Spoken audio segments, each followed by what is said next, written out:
Senior నాయకులు Samuel Karthik గారు తనతో కూడా మాట్లాడతారు. కార్తిక్ గారు నమస్తే అండి. కార్తిక్ గారు సరే, పార్టీలు మారేయటం అనేది సహజము. మొన్నటి వరకు కూడా 10 మంది ఎమ్మెల్యేలు ఎవరైతే బీఆర్ఎస్ పార్టీలో గెలిచి కాంగ్రెస్ పార్టీలోకి వచ్చారో వాళ్ళు ఆ పార్టీలో ఉన్నారా, ఈ పార్టీలో ఉన్నారా, సుప్రీంకోర్టు చెప్పిన తర్వాత స్పీకర్ ఏ నిర్ణయం తీసుకుంటారు, ఇవన్నీ చర్చించాం. ఇప్పుడు మాజీ ఎమ్మెల్యేల వంతు వచ్చింది. సో వాళ్ళందరూ కూడా వరుసగా బీఆర్ఎస్ పార్టీకి రాజీనామాలు చేస్తున్నారు కాబట్టి వాళ్ళు ఇంకా అఫీషియల్గా అయితే చెప్పలేదు కాంగ్రెస్ పార్టీలోకి వస్తామా బీజేపీలోకి వస్తామా అని చెప్పలేదు. బట్ గువ్వల బాలరాజు గారు మాత్రం ఒక స్టేట్మెంట్ ఇచ్చారు. బీజేపీలో కాంగ్రెస్లో కూడా చాలా మంది నాయకులు రమ్మంటున్నారు, అది కూడా ఆలోచిస్తాను అని కూడా ఒక మాట చెప్పారు. కాబట్టి ఏం జరుగుతుంది ఏంటి అనేది. అయితే మేడం, ఈరోజు గువ్వల బాలరాజు అన్న అంటే మావాడే కదా, మాకేం దూరమేం కదా, మాకు దగ్గరోడే, మా పాలమరోడే. కాబట్టి బాలరాజు అన్న విధానము, ఎదిగిన విధానము కానీ, ఆయన శాసనసభ్యుడికి ఎదిగిన విధానం కానీ, ఆయన అంటే కంప్లీట్గా నాకు ప్రత్యేకం కొంత అవగాహన ఉంది. కాబట్టి బీఆర్ఎస్ పార్టీలో సాక్షాత్తు కల్వకుంట్ల చంద్రశేఖరరావు గారి తనయ కుమార్తె, అంటే ఒక రకంగా వారే నాకు ముద్దుల కూతురు, నాకు కొడుకు కన్నా కూతురు ఎక్కువ అని ఒక ప్రధానమైనటువంటి మీడియా ఛానల్తో మాట్లాడుకుంటూ వారే చెప్పారు. అట్లాంటి తన కుమార్తె అయినటువంటి మా అక్క కల్వకుంట్ల కవిత గారినే పార్టీలకు వెళ్ళి బయటికి వెళ్ళగొట్టి ఈరోజు కవితక బయట మీడియాతో ఏం మాట్లాడుతున్నాం మనందరం వింటున్నాం. ఇప్పుడు ఆ ప్రస్తావన తీస్తే పెద్దగా ఉంటుంది కాబట్టి మనందరికీ తెలిసిన విషయమే. కాబట్టి కవిత గారే పార్టీలకు వెళ్ళిపోయిన తర్వాత బాలరాజు అన్న వెళ్ళిపోవడంలో పెద్ద విషయం ఏముంది? మనందరము బాలరాజు అన్నకు 2 సార్లు ఎమ్మెల్యే ఇచ్చిండ్రు, ఎమ్మెల్యే గెలిపించిండు కల్వకుంట్ల చంద్రశేఖరరావు గారు అని అదొక్కటే మాట్లాడుతున్నాం. కానీ కల్వకుంట్ల చంద్రశేఖరరావు గారు, సరే చంద్రశేఖరరావు గారికి అయితే ఈ పాపంలో ఎటువంటి భాగస్వామ్యం లేదులే, కానీ కల్వకుంట్ల తారక రామారావు గారు బాలరాజు అన్నను ఎన్ని విధాల ఇబ్బంది పెట్టిండు, ఎన్ని విధాల నష్టం చేసిండు, ఎన్ని విధాల మోసం చేసిండు. మరి అన్నీ కూడా మనం పరిగణలోకి తీసుకోవాలి కదా. సరే, వారు ఈరోజు కాంగ్రెస్లోకి వస్తారా, బీజేపీలోకి పోతారా, లేకపోతే వాళ్ళు వాళ్ళ పార్లమెంటు పరిధి నుంచి ఎన్నికైనటువంటి ఆర్ఎస్ ప్రవీణ్ గారు విడిచిపెట్టినటువంటి బీఎస్పీ పార్టీని ముందుకు తీసుకెళ్తారా, లేకపోతే ఇప్పుడు ఏమంటారు తెలంగాణలో బీఆర్ఎస్ పార్టీ అయిపోయిన పార్టీ, దాన్ని మేము చేర్చుకోమని సీఎం రమేష్ గారు ఆల్రెడీ మొన్న ఒక స్టేట్మెంట్ చెప్పారు. సో ఆ నేపథ్యంలో బీజేపీ పార్టీ ఇంకొక బీ టీంని తయారు చేసుకునే ప్రయత్నంలో టీడీపీ జనసేనని ఇక్కడ దింపాలనుకుంటున్నటువంటి ప్రయత్నంలో మరి వారు జనసేనలకు పోతారా, టీడీపీలకు పోతారా, అది భవిష్యత్తు నిర్ణయిస్తుంది. దాని గురించి నేను ఏమనను. కాకపోతే ఎన్ని విధాల గోల బాలరాజు అన్న గారిని కల్వకుంట్ల తారక రామారావు గారు ఎన్నిసార్లు మోసం చేసిండో అది కూడా మనం పరిగణలోనికి తప్పకుండా తీసుకోవాలి.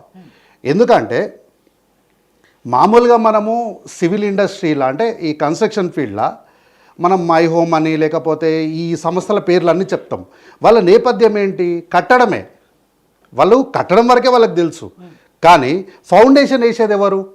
ఏదన్నా కట్టాలి, కన్స్ట్రక్షన్ జరగాలంటే ముందు డిస్ట్రక్షన్ జరగాలి. Without destruction there is no constructive elements. So GBR అనే ఒక సంస్థని పూర్తి స్థాయిలో దాన్ని ఏర్పాటు చేయడంలో ఆయన ఎదిగిన విధానం కానీ వీటన్నిటిని కూడా మనం పరిగణలోకి తీసుకోవాలి. అంటే కింది స్థాయి నుంచి వచ్చిన వ్యక్తి అని చెప్తున్నాను నేను. అయితే అచ్చంపేట నియోజకవర్గంలో ఆయన 10 సంవత్సరాల అధికారంలో అంటే ఎమ్మెల్యేగా శాసనసభ్యుడిగా ఉన్నప్పుడు ఒక హాస్పిటల్కి ప్రభుత్వ హాస్పిటల్ యొక్క ఓపెనింగ్ జరిగింది, ఇనాగరేషన్ జరిగింది. దానికి కల్వకుంట్ల తారక రామారావు గారు నేను తప్పకుండా చంద్రశేఖరరావు గారిని తీసుకొని వస్తాను, నువ్వు భారీ ఎత్తున ఏర్పాట్లు చేయాలి బాలరాజు అంటే భారీ ఎత్తున ఏర్పాట్లు చేశారు. తీరా చూస్తే చంద్రశేఖరరావు గారు రాలే. మొన్న జరిగినటువంటి ఎన్నికల్లో కూడా నేను ప్రచారంకి కల్వకుంట్ల చంద్రశేఖరరావు గారిని తీసుకొని వస్తాను, నీ బలమేందో చూపెట్టాలి, లేకపోతే ప్రజల్లో పల్సనమైపోతాము, నువ్వు భారీ ఎత్తున చూపెట్టాలి అని ఆ మాట చెప్పిండు తారక రామారావు గారు. చెప్పినప్పుడు మేడం నా ప్రొఫెషన్ బై ప్రొఫెషన్ నేను ఫోటోగ్రాఫర్ని, ఆ విషయం అందరికీ తెలిసిందే. As a photographer and graphic డిజైనర్గా ఆ ఈవెంట్ అంటే ఆ సందర్భం జరిగిన మొత్తాన్ని కూలంకషంగా అబ్జర్వ్ చేస్తే దాదాపు 5 నుంచి 6 కోట్లు ఈజీగా ఖర్చు అయిపోయి ఉంటాయి మేడం. అంత ఖర్చు పెట్టి చేసినప్పుడు అక్కడికి కల్వకుంట్ల చంద్రశేఖరరావు గారిని తీసుకొస్తానన్న మాట నిలబెట్టుకోవాలి కదా. నిలబెట్టుకోకపోగా కనీసం ఆయన రావట్లేదన్న సమాచారాన్ని ఉడియకుండా వస్తున్నారు సార్ వస్తున్నారు అని గంట ముందు వరకు కూడా బుకాయించిండు కల్వకుంట్ల చంద్రశేఖరరావు తారక రామారావు గారు. తర్వాత తీరా చూస్తే ఖాళీ తారక రామారావు పోయి ప్రచారం చేసి వచ్చిండు. అంటే ఏంటి? తారక రామారావు వస్తేనే బాలరాజు ఇంత చేసినాడు అని ఆయన అంటే తారక రామారావు గారి గొప్పతనం చూపెట్టుకోవడానికి నన్ను మోసం చేసిండు. కానీ ఈ విషయాలు గువ్వల బాలరాజు గారు ఎప్పుడూ చెప్పలేదు. ఆయన చెప్పలేదు. ఇప్పుడు పార్టీ కూడా మీరు అంటున్నారు ఆయన మోసం చేశారు, లేకపోతే ఇంకేదో అదే రెండు సార్లు ఎమ్మెల్యే టికెట్ ఇచ్చారు, విప్ గా పనిచేశాడు, ఇప్పుడు కూడా ఓడిపోయినా కూడా నాగర్ కర్నూలు జిల్లా అధ్యక్షుడిగా ఉన్నారు, ఏం తక్కువ చేయలేదు కదా బీఆర్ఎస్ పార్టీ ఆయనకి. మరి ఆయన బీఆర్ఎస్ పార్టీకి చేసిన సేవలను ఎవరు అడగరా? సేవలు చేశాడు కాబట్టి వీళ్ళు కూడా అధ్యక్షుడికి పదవి ఇచ్చారు, అన్ని చేశారు. అధ్యక్ష పదవి ఓడిపోయినాక ఇయ్యలే, ఆయన ఎమ్మెల్యేగా ఉన్నప్పుడే అక్కడ ఉన్నటువంటి నాయకులు ఎవరు కూడా సుముఖంగా లేకపోతే గతి లేక నాకు ఇచ్చిండ్రు. ఆ రోజు ఉన్నటువంటి అక్కడ మేడం లైవ్ లో ఉన్నప్పుడు అంటే సరే కమ్యూనికేషన్ ఇది ఉంటది, ఇక్కడ కూడా మాక్సిమం ఎక్కడైనా జిల్లా అధ్యక్షులు ఉన్న ఎమ్మెల్యేలకే కాదు మేడం, లైవ్ లో అంటే కమ్యూనికేషన్ టైం గ్యాప్ ఉంటది, ఇక్కడ కూడా. అయితే అందరు సహజంగా ఎట్లా ఇస్తారో అట్లా ఇక్కడికి రాలేదు అంటున్నా నేను అందుకే మొదట్లో చెప్పిన మాకు దగ్గరోడే మా ఓడే మాకు అన్ని విషయాలు తెలుసు అని అందుకే చెప్పిన. ఎప్పుడైనా సరే మేడం, రాజకీయాలనే కాదు మామూలుగా వేరే విషయాల్లో కూడా లోపల ఉన్న వాళ్ళకన్నా బయట ఉన్న వాళ్ళకి ఎక్కువ విషయాలు తెలుస్తాయి. కాబట్టి మేము కాంగ్రెస్లో ఉన్నాం కాబట్టి ఆయన గురించి ఎక్కువ విషయాలు తెలుసు మీకన్నా మాకు. ఆ రోజు కొల్లాపూర్ శాసనసభ్యుడిగా ఉన్నాయనను తీసుకొని బాధ్యతలు తీసుకోమంటే 2023లో జరిగే ఎన్నికల్లో ఇక్కడ ఎన్నికల్లో గెలిచే అవకాశాలు లేవు కాబట్టి జిల్లా అధ్యక్షుడిగా నేను ఉంటే ఆ పాపం ఆ నేరమంతా నా మీద పడతారని చేతులు దులుపుకొని పక్కకు జరిగాడు. అటువంటి సమయంలో ఈయన ధైర్యం చేసి పార్టీ జిల్లా అధ్యక్ష పదవిని తీసుకున్నాడు. ఈయన జిల్లా పార్టీ అధ్యక్షుడిగా ఎంత ఖర్చు ఉంటుందో మనం ప్రత్యేకంగా దాని గురించి చెప్పాలా? అట్లాంటిది ఆయన ఓడిపోయింది కదా, ఓడిపోయిన తర్వాత మీరు పెద్దగా ఆయనకు చేసింది ఏముంది సార్? ఆయన మీ పార్టీ అధికారంలో ఉన్నప్పుడు విప్ ఇచ్చిండ్రు, ఎమ్మెల్యే ఇచ్చిండ్రు, ఓకే ఇదంతా బాగుంది. ఓడిపోయినాక మీరు ఆయనకు ప్రత్యేకంగా చేసింది ఏందో చెప్పండి, దాన్ని చెప్పాలి కదా. కల్వకుంట్ల కవిత గారు ఓడిపోయినప్పుడు మీరు ఒక్క క్షణం కూడా ఆగకుండా ఇమ్మీడియట్గా ఎమ్మెల్సీని చేసి పంపించారు కదా. మరి దళితుడైనటువంటి గువ్వల బాలరాజు గారు జిల్లా పార్టీ అధ్యక్షుడిగా బాధ్యతలు నిర్వర్తిస్తున్నప్పుడు మరి ఆయనకు ఎందుకు ఎంపీ టికెట్ ఇవ్వలేదు? ఆయనకు ఎంపీ టికెట్ ఇవ్వకపోగా మీరు దొంగలని అసలు ముందు ఫోన్ ట్యాపింగ్ గురించి బయట పెట్టింది ఆర్ఎస్ ప్రవీణ్ కుమార్ గారు. అట్లాంటి ఆయనను మీరు పార్టీలకు తీసుకొచ్చి బహుజనులే నా ప్రాణం నా ఊపిరి అన్న ఆయన కల్వకుంట్ల చంద్రశేఖరరావు గారిని ఎవరు అనని మాటలన్నీ ఆయన్ని అన్నాడు. ఒక దగ్గరికి పోయి సిగ్గుండాలి నీకు అని అన్నాడు. అట్లాంటి వ్యక్తిని తీసుకొచ్చి ఈయనను కాదని ఆయనకి ఎంపీ టికెట్ ఎందుకు ఇచ్చారు? పోనీ ఇచ్చినప్పుడు ఆయన ఏమన్నా మీకు పని చేయలేదా? బాలరాజు గారు చేసిరు కదా. చేసినాక కూడా ఆయనను పక్కన పెట్టి ఈరోజు ఆయనను అవమానించే పనులు మీరు చేశారు. సరే ఈ విషయాలన్నీ వారు బయటకు చెప్పలేదు అంటే బహుశా అచ్చం మా పాలమూరు వాళ్ళు ఏంటంటే జరిగిన మంచిని మాత్రమే చెప్తారు కానీ చెడు లోపల పెట్టుకుంటారు. రేవంత్ అన్న కూడా టీడీపీలో అనేకమైన అవమానాలు జరిగినాయి, కానీ ఈరోజు వరకు ఎప్పుడు కూడా టీడీపీని తిట్టాడు. ఆ కార్యకర్తల వల్లనే నిలబడ్డానే మంచిగానే చెప్తాడు. సో అట్లానే అదే పందాలో గోల్ బాలరాజు అన్న కూడా టీఆర్ఎస్ పార్టీ తనకు చేసిన అన్యాయాలు చెప్పకపోవడం ఆయన మంచితనం, ఆయన గొప్పతనం, ఆయన వ్యక్తిత్వం మంచిదని చెప్పాలి. కానీ ఈరోజు గువ్వల బాలరాజు గారి రాజకీయ భవిష్యత్తుని ఒకవేళ టీఆర్ఎస్ పార్టీ వాళ్ళు ఎవరైనా ప్రశ్న చేస్తే చాలా విషయాలు బయటికి వస్తాయి. ఎందుకంటే 4 ఎమ్మెల్యేల ఎపిసోడ్ మనకు తెలుసు కదా. ఆ ఎమ్మెల్యేల ఎపిసోడ్లో రోహిత్ రెడ్డి గారికి ఒక విషయం చెప్పి పంపించారు, బాలరాజు గారికి ఒక విషయం చెప్పి పంపించారు, రేఖాంతరావు గారికి ఒక విషయం చెప్పి పంపించారు, ఇంకొక ఆయనకి ఇంకో విషయం చెప్పి పంపించారు. ఒకరి మీద ఒకరికి స్పైన్ చేసి ఎవరిని బలి చేయాలనుకున్నారు మీరు? అంటే ఆ రోజు రేఖాంతరావు గారు గువ్వల బాలరాజు గారి పైన మీకున్నటువంటి ప్రధానమైనటువంటి అనుమానాల నేపథ్యంలో అగ్రవర్ణానికి సంబంధించిన వ్యక్తిని మీరు స్పై చేసి వీళ్ళని ముందుకు ఎగదోసింది మీరు కాదని గుండెల మీద చేతులు వేసుకొని చెప్పానండి.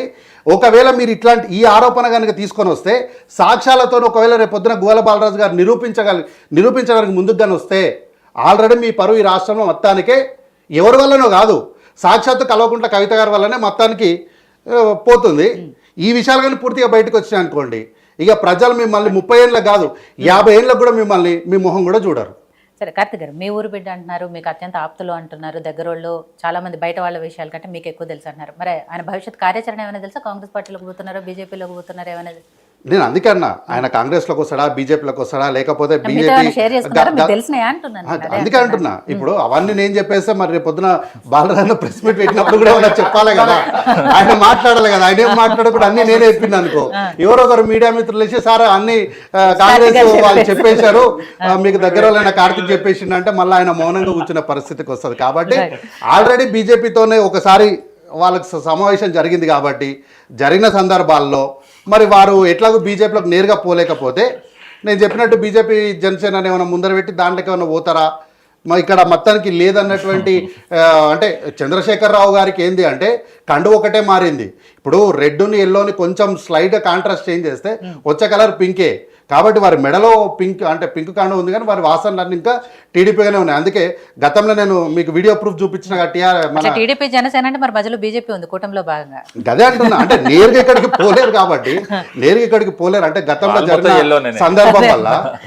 జరిగిన సందర్భం వల్ల నేరుగా పోలేకపోతే ఇట్లా అయినా మళ్ళీ అటేమన్నా వస్తారా, లేకపోతే ఇవన్నీ వద్దు మనకు రాష్ట్రంలో 6 గ్యారెంటీలు ఇచ్చి ప్రజాప్రభుత్వం నడిపిస్తున్నటువంటి కాంగ్రెస్ పార్టీలకు పోతే మనం కొంచెం ఏమన్నా ప్రజలకు మంచి చేయగలిగేటువంటి మాకు తెలియదు. అలాంటి స్టేట్మెంట్లు ఇవ్వకండి.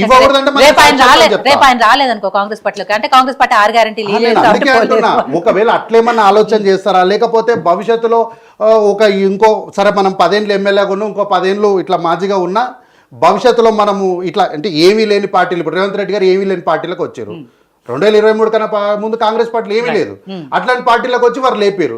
సో వారు కూడా రేవంత్ అన్నను ఆదర్శంగా తీసుకొని పాలమూరు బిడ్డగా ఏమీ లేని పార్టీలకు ఆ పార్టీని లేపాలని ఉన్న ప్రయత్నం చేస్తాడా? ఇవన్నీ మనం ఏంటంటే వారి నిర్ణయం, వారి ఇష్టం, వారు ఏం చేసుకున్నా. కానీ బీఆర్ఎస్ పార్టీలో వారు ఎనలేని సేవలు అందించిండ్రు. వారికి అంటే అవసరం లేని విషయాల్లో కూడా కల్వకుంట్ల తారక రామారావు మాటలు విని అనేక మంది పైన ఆరోపణలు చేసిండు. నేను ఇఫ్ ఐఎమ్ నాట్ రాంగ్, త్వరలో ఇట్లాంటి నేపథ్యం కలిగినటువంటి బాల్క సుమన్ గారు ఎక్కడుంటారో భవిష్యత్ చెప్తుంది. పైలట్ గారు మరి ఎక్కడుంటారో భవిష్యత్ చెప్తుంది. రేఖాకాంతరావు గారు ఎక్కడ ఉంటారో భవిష్యత్ చెప్తుంది. ప్రధానంగా బాల్క సుమన్ గారు ఎక్కడ ఉంటారో మరికొద్ది రోజుల్లో